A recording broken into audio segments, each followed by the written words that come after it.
کیا تم نے نہیں دیکھا کہ اللہ کے لیے سجدہ کرتے ہیں جو آسمانوں میں ہیں اور جو زمین میں ہیں، والشمس والقمر والنجوم والجبال والشجر والدواب وکثیر من الناس، اور سورج اور چاند اور ستارے اور پہاڑ اور درخت اور چوپائے اور بہت سارے آدمی، وکثیر حق علیہ العذاب، اور بہت سارے وہ ہیں جن پر عذاب مقرر ہو چکا ہے، ومن یہن اللہ فما لہ من مکرم، اور جسے اللہ ذلیل کر دے اسے کوئی عزت دینے والا نہیں۔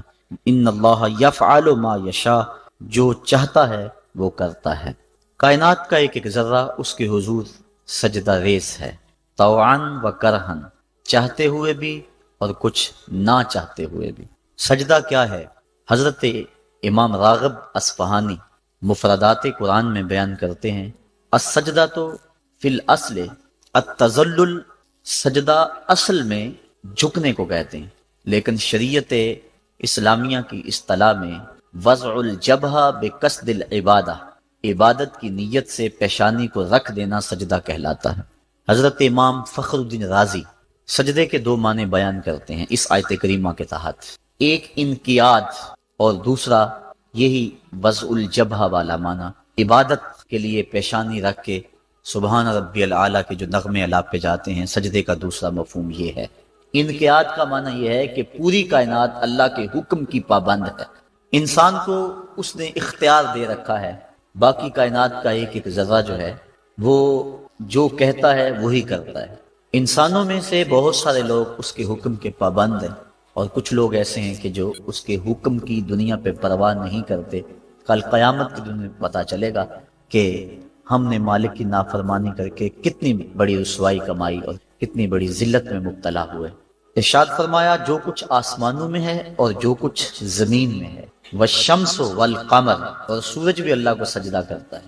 علماء کہتے ہیں یہ سورج جب طلوع ہوتا ہے تو سجدے سے اٹھتا ہے، اور جب وہ استوا تک درمیان تک آتا ہے تو یہ قیام میں ہوتا ہے، اور جب وہ دوبارہ مائل بغروب ہوتا ہے تو یہ رکوع میں ہوتا ہے، اور جب وہ غروب ہوتا ہے تو سجدے میں ہوتا ہے۔ ایک حدیث کے لفظ بھی ہیں کہ سورج جب ڈوبتا ہے تو عرش الہی کے نیچے سجدہ ریز ہوتا ہے۔ کائنات کی ہر شے اس کی عبادت میں ہے، ہر شخص ہر شے کا انداز عبادت اپنا ہے۔ درخت قیام میں ہیں، چوپائے رکوع میں ہیں، مینڈک اور اس قبیل کے دوسرے جانور تشہد میں ہیں، اور حشرات الارض سجدے میں ہیں۔ انسان کی عبادت کو ساری عبادتوں کا مجموعہ قرار دے دیا گیا، اور اس کو کہا تو چونکہ اشرف المخلوقات ہے تو ایسی عبادت کر جس میں سب کی عبادتیں شامل ہو جائیں۔ درختوں کی طرح تیری عبادت میں قیام بھی ہو، چوپایوں کی طرح تیری عبادت میں رکوع بھی ہو، اور مینڈکوں کی طرح تیری عبادت میں تشہد بھی ہو، اور حشرات الارض کی طرح تیری عبادت کے اندر سجدے بھی ہوں۔ سجدہ انتہائی ذلت ہے، اس سے بڑھ کر ذلت دنیا کے اندر نہیں ہو سکتی۔ عالم رنگ و بو میں سب سے بڑی ذلت سجدے میں ہے۔ انسان کے اشرف اعضاء سر میں ہیں، دیکھنے کی قوت آنکھیں سر میں، بولنے کی قوت زبان سر میں، سننے کی قوت کان سر میں، سونگنے کی قوت ناک سر میں، سوچنے کی قوت دماغ سر میں، اور یہ سر مالک کی چوکھٹ پہ دھرا ہوا ہے۔ پیشانی بھی رگڑی جا رہی ہے اور ناک بھی رگڑا جا رہا ہے، اور زبان سے کیا کہہ رہا ہے؟ سبحان ربی العالی، مولا دیکھ مجھ سے بڑے ذلت میں کے درجے میں کوئی نہیں ہے اور تجھ سے اعلیٰ کوئی نہیں ہے۔ اپنے عجز کا اعلان کر رہا ہے اور مالک کی الوہیت کا اعلان کر رہا ہے، لیکن جب سجدے سے سر اٹھایا پھر کہا اللہ اکبر، اس کا معنی اللہ سب سے بڑا ہے۔ یعنی سجدے میں پہنچ کر انتہائی ذلت امیز عبادت میں مبتلا ہو کر کہیں دل کے کسی گوشے میں یہ خیال نہ بیٹھ جائے کہ میں نے اس کی عبادت کا حق ادا کر دیا۔ کہا سر اٹھا تو کہے اللہ اکبر، مولا تو بہت بڑا ہے، تو اتنا بڑا ہے کہ میری عبادتیں تیری بڑائی کو خراج پیش نہیں کر سکتی، اس لیے میں سجدے میں جھک کے بھی کہہ رہا ہوں کہ تیری عبادتوں کا حق مجھ سے ادا نہیں ہو سکا۔ تو اتنا بالا ہے، اتنا بڑا ہے، اتنا عظیم المرتبت ہے کہ تیری عبادت کا حق ادا نہیں ہو سکتا۔ مصطفیٰ جان رحمت اللہ کی عبادت اتنی کثرت سے کی کہ حتی تتورم قدمہ، یہاں تک کہ حضور کے دونوں پاؤں پہ سوجن آ جاتی، اور اللہ خود فرما رہا ہے محبوب ساری رات جاگا نہ کر، کبھی سو بھی تو لیا کر، لیکن اس کے باوجود کہتے ہیں ما عبدنا کا حق کا عبادتک، اے اللہ تیری عبادت کا جو حق تھا تیرے بندے سے ادا ہی نہیں ہو سکا. تو اتنی عبادت کرنے کے باوجود بھی کہا کہ تیری عبادت کا حق ادا نہیں ہو سکا. اور یقیناً بندہ اس کی عبادت کا حق ادا نہیں کر سکتا. وہ جتنا بلند و بالا ہے، جتنا وہ عظیم المرتبت ہے، جتنی اس کے شانیں ہیں، بندہ جتنا مرضی جھک جائے اس کی عظمتوں اور اس کی بڑائیوں کو خراج پیش کرنے کا حق ادا نہیں ہو سکتا. اس لیے جھک کر جب سر اٹھایا پھر اس کی بڑائی بولی، اللہ اکبر، مالک تو تو سب سے بڑا ہے، تو تو اتنا بڑا ہے کہ میں سجدے میں جھک کر بھی تیری بڑائی کو خراج پیش نہیں کر سکا، اور تیری بڑائی کے سامنے سر جھکا کر بھی اپنی عجز کا اظہار کر کے بھی میں پھر بھی خراج نہیں دے سکا، اور بھی جھکنے کہ میرے اندر سکت ہوتی اور کوئی حالات ایسے ہوتے پھر بھی تیری بڑائی کا حق ادا نہ ہو سکتا. تو اتنا بڑا ہے اور اتنا بلند و بالا اور عظیم المرتبت ہے. حضور نبی رحمت صلی اللہ علیہ وسلم نے ارشاد فرمایا، بندے کو سب سے زیادہ قرب سجدے میں ملتا ہے، اور سجدے میں اس لیے فرمایا کثرت کے ساتھ دعا مانگا کرو. اور ایک روایت کے لفظ ہیں کہ جب بنی آدم، اولاد آدم، سجدے میں سر رکھ کے سبحان ربی العالی کے نغمے الاپتی ہے تو شیطان پیٹتا ہے، روتا ہے، چیختا ہے کہ مجھے سجدے کا حکم دیا گیا اور میں نے انکار کر کے اللہ کی ناراضگی مول لے لی اور جہنم کا حقدار بنا، اور اس کو سجدے کا حکم دیا اور اس نے سجدہ کر کے اللہ کی رضا حاصل کر لی اور جنت کا حقدار بن گیا. شیطان کو ایک سجدے کا حکم دیا گیا تھا لیکن اس نے اس ایک سجدے سے بھی انکار کر دیا. فرشتوں کو ایک سجدے کا حکم دیا گیا تھا لیکن انہوں نے 2 سجدے کیے. یہ جو ہم بھی نماز پڑھتے ہیں، ارشاد ہے ورکعوا واسجدوا، رکوع کرو اور سجدہ کرو. تو اسی طرح کا حکم ورکعوا ہے اور اسی طرح کا حکم واسجدوا ہے. رکوع کرو اور سجدہ کرو. رکوع ہم ایک کرتے ہیں، سجدے 2 کرتے ہیں، یا تو پھر رکوع بھی 2 کیا کریں یا پھر سجدہ بھی ایک کیا کریں. چونکہ امر ہے امر، اور امر تکرار کا تقاضا نہیں کرتا اور نہ اس کا احتمال رکھتا ہے. میں آپ کو ایک بات کہوں تو ایک مرتبہ آپ اس کو تسلیم کر لیں جو امر کی تعمیر ہوگی. تو امر تکرار کا تقاضا نہیں کرتا. تو کہا گیا سجدہ کرو تو ایک سجدہ کرنا واجب تھا لیکن ہم سجدے 2 کرتے ہیں. تو علماء کہتے ہیں کہ جب فرشتوں نے سجدے میں پیشانی رکھی اور سبحان ربی العالی کے نغمے الاپے اور سجدے سے سر اٹھایا، دیکھا کہ ایک اکڑا کھڑا ہے، پھر دوبارہ سجدے میں سر رکھ کے سبحان ربی العالی کہنا شروع کر دیا، میرے مالک تیرا شکر تو نے ہمیں سجدے کی توفیق عطا فرما دی. اس لیے سجدے 2 ہو گئے اور رکوع 1 رہا. سجدہ انتہائی ذلت ہے اور عبادت کا انتہائی درجہ ہے. سجدے میں سر رکھ کے جو دعا مانگی جائے اللہ اس دعا کو رد نہیں کرتا. شیطان نے اللہ کے روبرو اس کی عزت کی قسم کھا کے کہا، مجھے تیری عزت و جلالت کی قسم، میں تیرے بندوں کو تیرے تک نہیں پہنچنے دوں گا. ان کے دائیں سے آؤں گا، ان کے بائیں سے آؤں گا، ان کے آگے سے آؤں گا، ان کے پیچھے سے آؤں گا، ان کی چاروں سمتیں گھیر لوں گا اور ان کو تیرے تک نہیں پہنچنے دوں گا. حضور فرمایا ظالم 2 رستے بھول گیا. کوئی بندہ سجدے میں پیشانی رکھ کے اس کو پکارتا ہے تو مالک اس کو بھی رستہ عطا فرما دیتا ہے، اور کوئی ہاتھ اٹھا کے دعا مانگتا ہے تو مالک اس کی بھی رد نہیں فرماتا. بلکہ حدیث کے لفظ ہے ان ربکم حیی کریم یستحیی من عبدہ اذا رفع یدیہ ان یردہما صفرا. تمہارا رب سخی بھی ہے، زندہ بھی ہے، کریم بھی ہے. بندے جب اس کے سامنے ہاتھ پھیلا کے دعا مانگتے ہیں اللہ فرماتا ہے مجھے شرم آتی ہے ان کے اٹھے ہوئے ہاتھوں کو خالی کیسے موڑ دو. تو بندے اس کے حضور جب مانگیں، مطالبہ کریں تو مالک بندوں کی دعاؤں کو قبول کرتا ہے. تو یہ 2 راستے کھلے ہوئے، ہاتھ اٹھا کے دعا مانگیں یا سجدے میں سر جھکا کے دعا مانگیں تو مالک اپنے بندوں کی دعا کو قبول فرماتا ہے، شرف قبولیت بخشتا ہے. سجدہ بندگی کا اظہار ہے، اور انسان جتنے مرضی مرتبہ کمال پہ پہنچ جائے اس کے لیے اعزاز یہ ہے کہ وہ بندہ ہو. حضور معراج کی قربت خاص میں جب پہنچے اور مالک نے اپنے محبوب سے پوچھا بما اشرفک یا احمد، پیارے بتا تجھے کس چیز سے نوازا جائے. تو اس قرب خاص میں محبوب نے کیا انتخاب کیا اور کس چیز کا مطالبہ کیا. حضرت امام غازی نے لکھا اور بھی علماء نے، ملا جیون تفسیرات احمدیہ میں لکھتے ہیں کہ حضور نبی رحمت صلی اللہ علیہ وسلم نے اس قرب خاص میں اللہ کی بارگاہ میں عرض کی بنسبتی الیک شرفنی بالعبودیہ، اے اللہ ساری زندگی سجدوں میں پیشانی رکھ کے میں کہتا رہا ہوں کہ تو میرا اللہ ہے، آج تو بھی تو کہہ دے کہ تو میرا بندہ ہے، تو مجھے بندہ کہہ کے پکار دے. بندگی میں جو مزہ ہے بندے کے لیے اس سے بڑا اور کوئی اعزاز ہو ہی نہیں سکتا. حضرت غوث اعظم شیخ عبد القادر جیلانی رحمۃ اللہ تعالی علیہ فرماتے ہیں کہ ولایت میں سب سے کمال مرتبہ جو بندے کو نصیب ہوتا ہے وہ مقام بندگی ہے. بندگی وہ دولت ہے کہ جو بندے کو کائنات کی قوتوں کے سامنے سینہ سپر ہونے کی قوت دیتی. جب خدا کے سامنے بندہ جھک جاتا ہے تو پھر کسی اور کے آگے نہیں جھکتا. یہ درس ہے توحید کا، یہ سبق ہے سجدے کا. اللہ کو سجدہ کرنے والا کسی اور کے آگے پیشانی نہیں جھکا سکتا، اور اگر کوئی اللہ کو بھی سجدے کرتا ہے اور کسی اور کے آگے بھی پیشانی جھکاتا ہے تو اس نے سجدے کی روح کو سمجھا ہی نہیں. توحید کے دامن میں آباد ہونے والا کائنات کی ہر شے سے بے خوف ہو جاتا ہے. حضرت شیخ سعدی شیرازی فرماتے ہیں میں روح جنگل میں کھڑا تھا، ایک آدمی شیر کے اوپر سوار ہوا، ہاتھ میں سانپ کا کوڑا پکڑا ہے، میرے پاس آ کے رک گیا. میں ڈر گیا، مجھے کہنے لگا سعدی ڈر گئے ہو؟ میں نے کہا بات ہی ڈرنے کی ہے. کہنے لگا سعدی تو خدا کا ہو جا، خدا کی خدائی تیری ہو جائے. اللہ کے حضور جھکنے والا دنیا کے سامنے کھڑا ہو جاتا ہے، اس کو یہ سجدہ کائنات کے سامنے درس قیام دیتا ہے. جنگل کا بادشاہ شیر ہوتا ہے، اور جو جانور کمزور بھی اس بادشاہ کے قرب میں رہتے ہیں وہ جنگل کے بڑے بڑے جانوروں کو بھی خاطر میں نہیں لاتے. کیوں؟ ان کے اپنی ذات میں تو اتنی قوت نہیں ہوتی، لیکن انہیں اس شے کا احساس ہوتا ہے کہ میں جس کی صحبت میں رہ رہا ہوں وہ اس جنگل کا بادشاہ ہے. اس کی قوت کا لوہا سارے مانتے ہیں، اور اس کے قرب میں رہنے والے، اس کی گود میں رہنے والے کسی اور کو خاطر میں نہیں لاتے، اور کسی کا خوف ان کے سینے میں پیدا نہیں ہوتا. تو جو مالک کو ماننے والے ہیں، توحید کے دامن میں پناہ لینے والے ہیں، لا خوف علیہم ولا هم یحزنون، کائنات کی کسی شے سے نہیں ڈرتے. بلکہ مفسرین نے فرمایا یہ جو قرآن مجید میں آتا نا اتقوا اللہ، اس کا معنی اللہ سے ڈر جاؤ. اتقوا کا معنی ڈر جاؤ، لیکن اس کی نسبت اگر اور ہوگی، اس کا مفعول کوئی اور ہوگا تو پھر ڈرنے کا مفہوم نہیں ہوگا.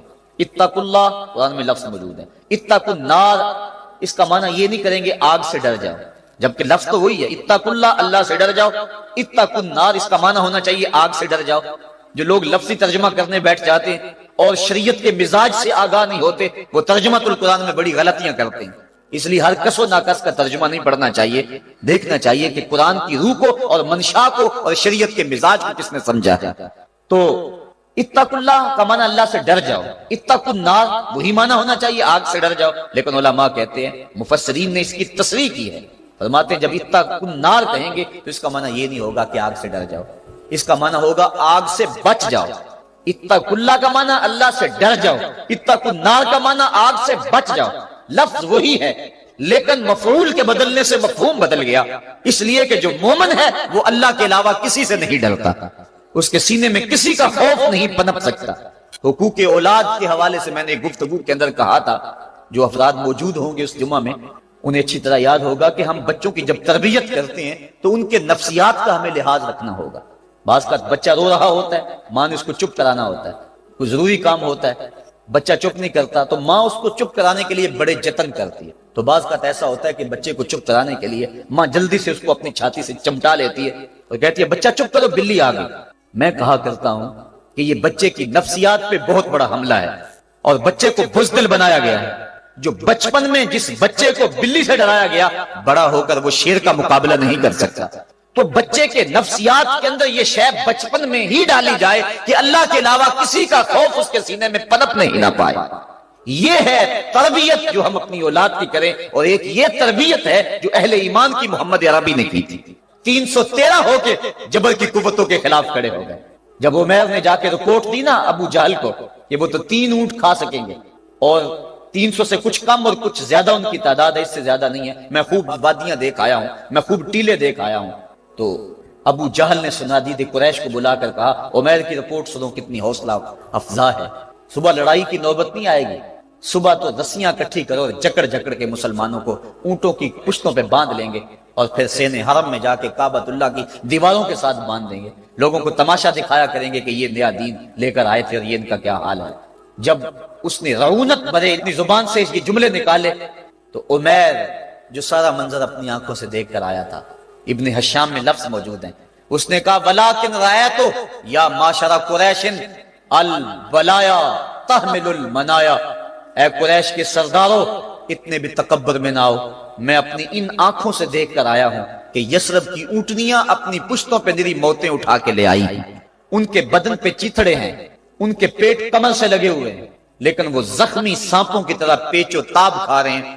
کل ان میں سے کوئی نہیں مرے گا جب تک تم میں سے ایک ایک کو لڑ نہیں جاتا. تم تو یہ کہتے ہو رسیاں کٹھی کرو، میرا مشورہ مانتے ہو تو رات کے اندھیرے میں بھاگ سکتے ہو تو بھاگ جاؤ۔ اس قوم سے لڑنا تمہارے بس کا روگ نہیں ہے جو مرنے کے لیے آئی ہے۔ اتنی بڑی قوت کو دیکھ کر ان کے سینے میں خوف پیدا نہیں ہوا، بلکہ آپ جانتے ہیں بدر کی تاریخ گواہ ہے کہ 2 گھوڑے تھے، ایک روایت میں صرف 1 گھوڑا تھا، 6 زرہیں تھی، 8 تلواریں تھیں، 70 اونٹ تھے، اور جن کے پاس تلواریں نہیں تھیں انہوں نے کھجوروں کے ڈنڈے توڑ لیے اور ہواؤں میں لہرانے شروع کر دیے۔ جب یہ ملکوتی قافلہ مدینے سے باہر نکل رہا تھا، دکانوں پہ یہودی عیسائی بیٹھے تھے، انہوں نے کہا مسلمانوں کس بل بوتے پہ جا رہے ہو، کس برتے پہ جا رہے ہو، کون سا آسرا ہے تمہارا، آلات حرب و ضرب تو تمہارے پاس موجود نہیں، اتنی بڑی قوت سے ٹکرانے جا رہے ہو جو کیل کانٹے سے اور اسلحے سے آلات حرب و ضرب سے لیس ہو کے آئی ہے، تم مقابلہ کیسے کر پاؤ گے، کس بل بوتے پہ جا رہے ہو؟ حضور کملی اوڑے ساتھ ساتھ چل رہے تھے، صحابہ نے اشارہ کر کے کہا نہ تیغ و تیر پر تکیا، نہ خنجر پر نہ بالے پر، بھروسہ ہے تو اس سادی سی کالی کملی والے پر۔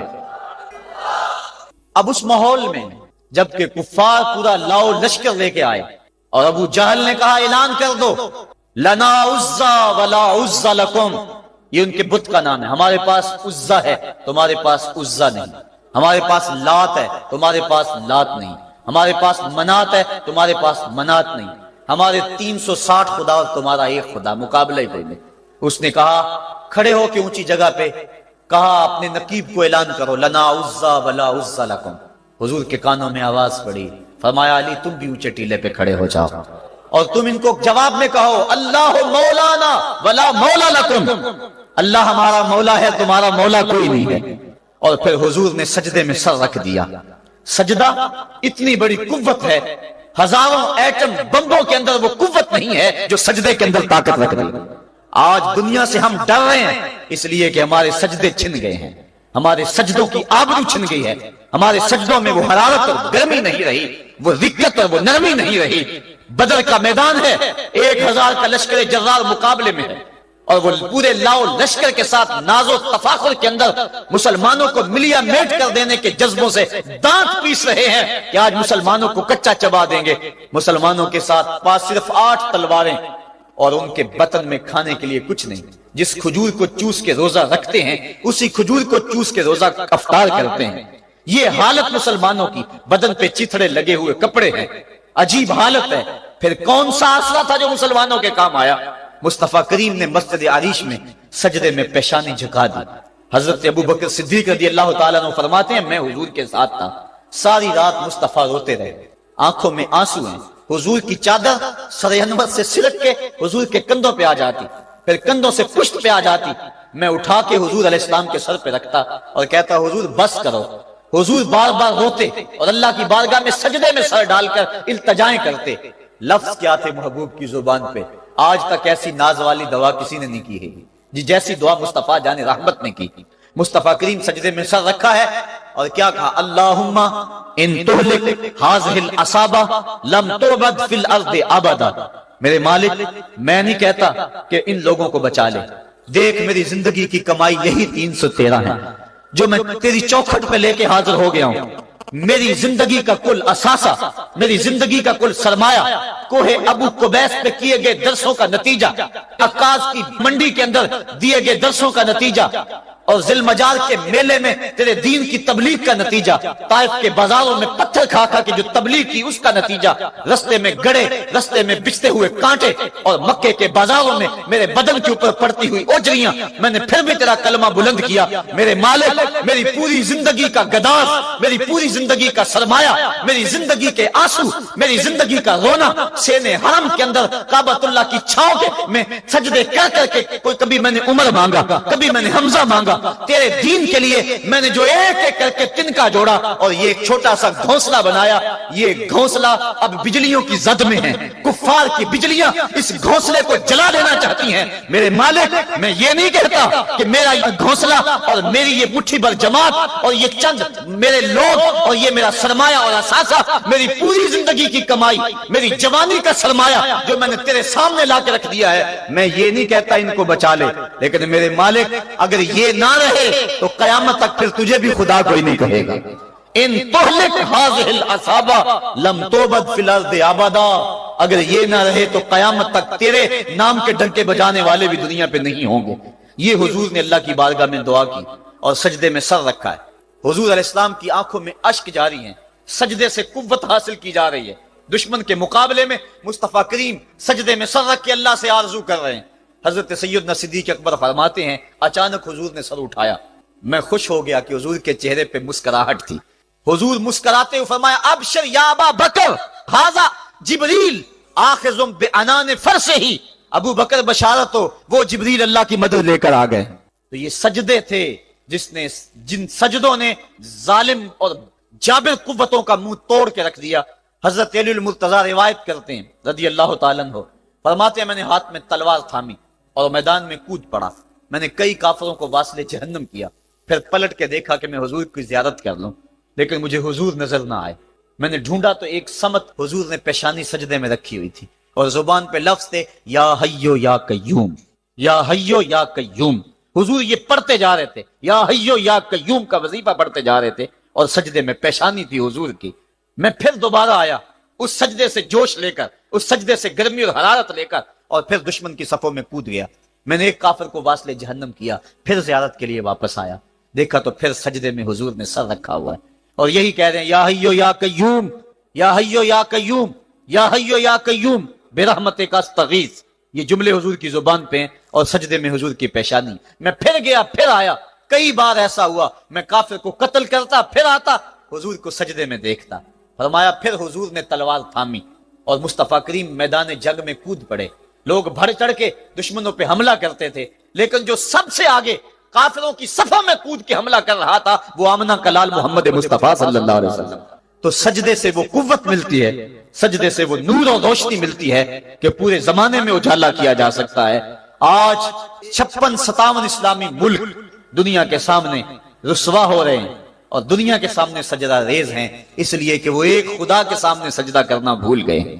ایک سجدہ جسے تو گراں سمجھتا ہے 1000 سجدے سے آدمی کو دیتا ہے نجات. آؤ اس کے حضور جھکو، اس کے حضور جھکنے والا کسی کے آگے نہیں جھکتا. سجدہ اس کو قوت دیتا ہے. تو راز کن فقاں ہے، اپنی آنکھوں پر عیاں ہو جا، خودی کا راز نہ ہو جا، خدا کا ترجمہ ہو جا. خودی میں ڈوب جا غافل، یہ سر زندگانی ہے. نکل کر حلقہ شام و سحر سے جاویداں ہو جا. گزر جا بن کے سیلے تندرو کوہ بیاباں سے. گلستان راہ میں آئے تو جوئے نغمہ خواں ہو جا. مالک کے حضور جب بندہ عزت سے سر جھکا دیتا ہے اللہ کی رحمتیں بندے پہ نازل ہوتی ہے. ایک روایت میں آتا ہے جب بندہ نماز کے لیے کھڑا ہوتا ہے، ابھی اس نے سجدے میں جانا ہوتا ہے، ابھی وہ قیام ہی کرتا ہے، اللہ فرماتا ہے میرے بندے کے گناہ جو ہیں اس کے بدن سے نکال کے ایک سمت کر دو، تاکہ میرا بندہ اس حالت کے اندر میرے حضور حاضر ہو کہ وہ گناہوں سے پاک اور صاف ہو. حضرت نبی رحمت صلی اللہ علیہ وآلہ وسلم فرماتے ہیں کہ پھر اس کے سارے گناہ اس کے بدن سے اتار کے ایک سمت رکھتی ہے اور بندہ مصلی پہ سبحان ربی العالی کے نغمے الاپتا ہے، رکوع کرتا ہے، سجدے کرتا ہے. جب سلام پھیر کے نماز ختم کر کے دعا کر کے جانے لگتا ہے تو فرشتے عرض کرتے ہیں مالک یہ جو گناہ اتار کے ایک سائیڈ پہ رکھے تھے یہ دوبارہ اس کو دے دیں. اللہ فرماتا ہے جس کی جھولی سے گناہ نکال لیے تھے دوبارہ اس کی جھولی میں نہیں ڈالیں. اللہ اکبر. اور ایک روایت کے لفظ ہیں کہ جب بندہ نماز کے لیے کھڑا ہوتا ہے اس کے کندھوں کے اوپر سارے گناہ آ جاتے ہیں اور اس کے سر پہ اوپر گناہ آ جاتے ہیں. جب رکوع میں جاتا ہے تو کندھوں والے گناہ گر جاتے ہیں اور جب بندہ سجدے میں سر رکھتا ہے تو اللہ تعالیٰ اس کے سارے گناہوں کو ختم کر دیتا ہے اور وہ بالکل پاک ہو جاتا ہے. حضرت سلیمان فارسی ایک دن ایک درخت کے نیچے کھڑے تھے. آپ نے درخت کی شاخ کو پکڑ کے جنبش دی، حرکت دی. موسم خزاں تھا، درخت کی شاخ کے سارے زرد پتے گر گئے. ایک صحابی پاس کھڑے تھے، انہیں پوچھنے لگے عثمان تو نے مجھے پوچھا نہیں کہ میں نے درخت کی شاخ کو یوں ہلایا کیوں ہے. انہوں نے کہا اچھا پھر آپ بتا دیں کہ آپ نے درخت کی شاخ کو یوں کیوں ہلایا ہے. کہا سنو پھر ایک دن میں اور چند صحابہ حضور کے ساتھ جا رہے تھے، رستے میں ایک درخت آیا، اس کے نیچے حضور کھڑے ہوئے. حضور نے اس طرح درخت کی شاخ کو پکڑ کے ہلایا، یوں پتے جھڑ گئے. ہم اس منظر کو دیکھتے رہے. حضور علیہ الصلوۃ والسلام نے فرمایا سلمان فارسی تو نے مجھے پوچھا نہیں کہ میں نے اس درخت کی شاخ کو یوں کیوں ہلایا ہے. تو میں نے عرض کی حضور آپ بتا دیں کہ آپ نے کیوں ہلایا ہے. فرمایا سلمان جس طرح اس درخت کی شاخ کو ہلایا گیا اور سارے پتے جھڑ گئے، جب کوئی بندہ سجدے میں سر رکھتا ہے نماز پڑھتا ہے اس کے سارے گناہ دھل جاتے ہیں اور وہ پاک اور صاف ہو جاتا ہے. ایک دن فرمایا صحابہ اگر کوئی بندہ اس کے گھر کے سامنے سے نہر گزرتی ہو اور وہ دن میں 5 مرتبہ اس نہر کے اندر غسل کرے تو بتاؤ اس کے بدن کے اوپر کوئی میل کچیل رہ جائے گا؟ عرض کی نہیں۔ فرمایا اس طرح جو 5 نمازیں پڑھتا ہے اس کے بدن کے اوپر گناہوں کا میل نہیں رہتا۔ فرمایا الصلاۃ معراج المومنین، نماز مومنوں کا معراج ہے۔ عماد الدین الصلاۃ، نماز دین کا ستون ہے۔ حبب الی من دنیاکم ثلاث، الطیب والنساء وجعلت قرۃ عینی فی الصلاۃ، مجھے تمہاری دنیا سے صرف 3 چیزیں پسند ہیں، خوشبو، منکوحہ بیویاں، اور میری آنکھوں کی ٹھنڈک نماز میں رکھی ہے۔ اور حضور نے یہ بھی ارشاد فرمایا من ترک الصلاۃ متعمدا فقد کفر، جس نے جان بوجھ کے نماز چھوڑی گویا اس نے کفر ہی تو کیا، یعنی کافروں والا کام کیا۔ حضرت امام فخر الدین رازی نے تفسیر کبیر میں لکھا حافظوا علی الصلوات والصلاۃ الوسطی، اس آیت کریمہ کے تحت ایک عورت مدینے کی گلیوں میں چیخ رہی ہے اور کہنے لگی مجھے حضور کے در کا پتہ بتاؤ۔ حضور کی چوکھٹ کا پتہ بتلایا گیا، وہ حاضر ہوئی۔ آقا کریم صلی اللہ علیہ وسلم کی خدمت میں عرض کی حضور میرا خامد سفر پہ گیا ہوا تھا اور میں نے اس کی عدم موجودگی کے اندر زنا کر لیا، حمل ٹھہر گیا، اور جو بچہ پیدا ہوا میں نے مارے شرم کے اس بچے کو سرکے کے مرتبان میں ڈال دیا، اور پھر اسی سرکے سے میں لوگوں کو فروخت کرتی رہی ہوں۔ اب جب کہ میرا ضمیر جاگا ہے میں آپ کی خدمت میں حاضر ہوئی، مجھے بتایا جائے کہ میرے گناہ کا بھی کوئی کفارہ ہے۔ حضور نے ارشاد فرمایا جو تو نے زنا کیا ہے اس کی سزا رجم ہے کیونکہ تو شادی شدہ ہے، اور جو تو نے بچے کو قتل کیا ہے قتل کی سزا قتل ہے، اور جو تو نے سرکہ بیچا ہے فقد ارتکبت کبیرہ، تو نے کبیرہ گناہ کیا ہے، اس کی سزا تو قیامت کے دن پائے گی۔ اس کے بعد حضور فرمایا ان تینوں گناہوں کی یہ سزا ہے، لیکن جس طرح تو گھبرائی ہوئی آئی تھی میں تو یہ سمجھا تھا شاید تیری نماز اثر قضا ہو گئی ہے۔ اب آپ اندازہ کریں کہ نماز کی اہمیت کیا ہے اور ہم اس باب میں کتنی سستی کرتے ہیں۔ کسی سے پوچھا جائے نا آؤ نماز پڑھنے چلے، وہ کہتے ہیں بس یار میرے کپڑے پلید ہیں، کپڑے میرے پاک نہیں ہیں۔ تیرے کپڑے کیسے پاک رہ سکتے ہیں؟ تو اللہ کے حضور جھکنا نہیں جانتا، تیرے کپڑے بھی پلید ہیں، تیرا دل بھی پلید ہے، تو اس کے حضور جھک کے تو دیکھ، تن بھی ستھرا کر دے گا، تیری روح کو بھی پاکی دے دے گا، تیرے قلب کو بھی طہارت بخش دے گا۔ تو اس کے حضور آ جھک، اس کے حضور سجدوں سے اللہ کے حضور خراج پیش کر اپنی محبتوں کا۔ جب بندہ سجدے میں سر رکھتا ہے اللہ فرشتوں میں فخر کرتا ہے میرے بندے کو دیکھو نا بالآخر میرے حضور ہی جھکا ہے نا، کتنے گناہ کیے اس نے، کتنے جرم کیے اس نے، لیکن بالآخر میرے حضور آیا اور اپنے گناہوں کی معافی مانگتا ہے۔ فرشتوں گواہ ہو جاؤ میں نے اپنے اس بندے کی مغفرت فرما دی۔ تو اللہ کے حضور نماز پڑھنے والا، بلکہ ایک روایت مسند امام احمد بن حنبل میں موجود ہے، حضور فرمایا جب بندہ نماز کے ارادے کے لیے اٹھتا ہے اور وضو کرنے کے لیے جب پانی کا پہلا قطرہ چلو پہ لیتا ہے، جو ہی اس کے بدن سے وضو کا پانی چھوتا ہے اللہ اس کے گناہوں کو معاف فرما دیتا ہے۔ جس نماز کے قصد کے لیے اٹھیں اور وضو کریں اور پانی چھوتے ہی گناہ معاف ہو جائیں، اگر اس نماز کا اعلیٰ درجہ سجدہ کر دیا جائے تو پھر مالک کی کتنی رحمت نازل ہوگی۔ یہ کتنی بڑی دولت ہے، یہ کتنا بڑا سرمایہ ہے جس سے ہم لوگ محروم رہ جاتے ہیں۔ آؤ اللہ کی رحمتیں سجدے میں ڈھونڈیں، سجدے میں پیشانی رکھ کے جب ہم اس کی رحمت کو مانگیں تو وہ مالک ہمارے اوپر رحمتیں نازل کرے گا۔ آج پوری دنیا کے اوپر مسلمانوں کے ساتھ جو حالات ہیں وہ کسی سے مخفی نہیں۔ کوئی کہتا ہے کہ معاشی طور پہ مسلمان کمزور ہیں، اس وجہ کو بھی میں تسلیم کرتا ہوں۔ مسلمان کے پاس آلات حرب و ضرب بھی موجود نہیں ہیں، اس وجہ کو بھی تسلیم کر لیا جائے۔ سیاسی طور پہ مسلمان کمزور ہیں، اس وجہ کو بھی تسلیم کر لیا جائے۔ یہ ساری وجہیں اپنی جگہ پہ، لیکن یہ بھی تو سنو مسلمانوں کی تعداد اس وقت 1.40 کروڑ ہے۔ افرادی قوت اتنی کبھی بھی مسلمانوں کی نہیں ہوئی تھی۔ اس وقت مسلمانوں کے پاس ایٹمی طاقت موجود ہے، اتنی قوت عسکری کبھی بھی مسلمانوں کے پاس نہیں ہوئی تھی۔ 56 اسلامی ملک ہیں جن میں قیمتی معدنیات سے اور تیل کی دولت سے اور سونے کی قیمتی معدنیات سے یہ مسلمان مالا مال ہیں۔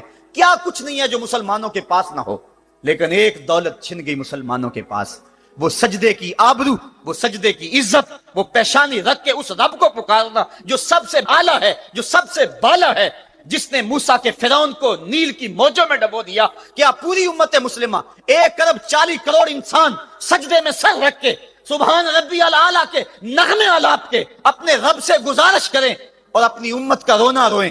کشمیر میں لٹتی ہوئی جوانیاں اور قدس کے اندر بہتا ہوا خون، شبرغان سے لے کر کابل و قندھار تک اور موصل سے لے کر تقریب تک مسلمان کے اوپر جو ظلم و تشدد ہو رہے ہیں، اپنے رب کے حضور اس کا دکھڑا سنائیں اور اپنے مالک کو کہیں میرے مالک ہم لٹ گئے، ہم کٹ گئے، ہم پٹ گئے، اسلحے بھی موجود، افرادی قوت بھی موجود، سیاسی طاقتیں بھی موجود، لیکن اس کے باوجود مسلمان دبتا چلا جا رہا ہے۔ اسی کشتی کو ہے خوف تلاطم صد حیف منہ موڑ دیے تھے جس نے بڑھتے ہوئے طوفانوں کے، جو 300 ہو کر جرت اور وہ طاقت اور وہ عظیمت کی داستانیں رقم کرتے ہیں کہ مالک تو بھی اس دن کو یوم فرقان کہہ کے پکارتا ہے۔